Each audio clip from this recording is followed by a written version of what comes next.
તો રાજકોટમાં જાટ યુવકના મોતનો મુદ્દો હવે મુખ્યમંત્રી સુધી પહોંચ્યો।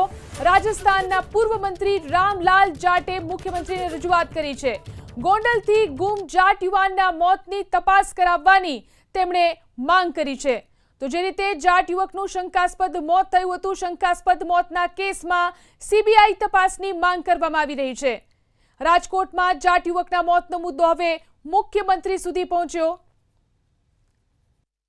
गोंडल में जो हत्या हुई, मुद्दा हमारा स्पष्ट है कि 2 तारीख को दोनों माँ बेटों के साथ, बाप बेटों के साथ मारपीट हुई, इसलिए सारे डाउट हो रहे हैं। उसकी जांच हो जाए, दूध का दूध पानी का पानी हो जाएगा। अगर मर्डर है या एक्सीडेंट है वो तो जांच पे सामने आएगा, लेकिन वहाँ लोकल पुलिस पे कोई भरोसा नहीं है। उस थाने को तुरंत सस्पेंड करना चाहिए। बाकी की आगे की कार्रवाई कोई अच्छा ईमानदार अधिकारी को मुख्यमंत्री जी स्वयं समझे। हमने तो मांग सीबीआई की है, क्योंकि गृह मंत्री जी और प्रधानमंत्री जी का गृह क्षेत्र है, तो वहां सीबीआई में जाएगी तो उनकी नोटिस में रहेगा, तो दूध का दूध पानी का पानी होगा।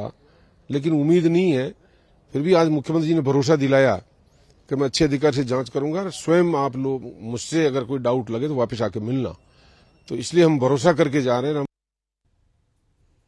तो જે આખી ઘટના બની હતી, યુવકનું શંકાસ્પદ હાલતમાં મોત નીપજ્યું હતું, ત્યારે જાટ યુવકના શંકાસ્પદ મોતના કેસમાં હવે સીબીઆઈ તપાસની માંગ કરવામાં આવી રહી છે। જાટ યુવકના મોતનો મુદ્દો હવે મુખ્યમંત્રી સુધી પહોંચ્યો। રાજસ્થાનના પૂર્વ મંત્રી રામલાલ જાટે મુખ્યમંત્રીને આ મુદ્દે રજૂઆત કરી છે। ગોંડલથી ગુમ થયો હતો જાટ યુવાન અને ત્યારબાદ તેનું મોત થયું હતું, ત્યારે મોતની તપાસ કરાવવાની માંગ કરવામાં આવી રહી છે।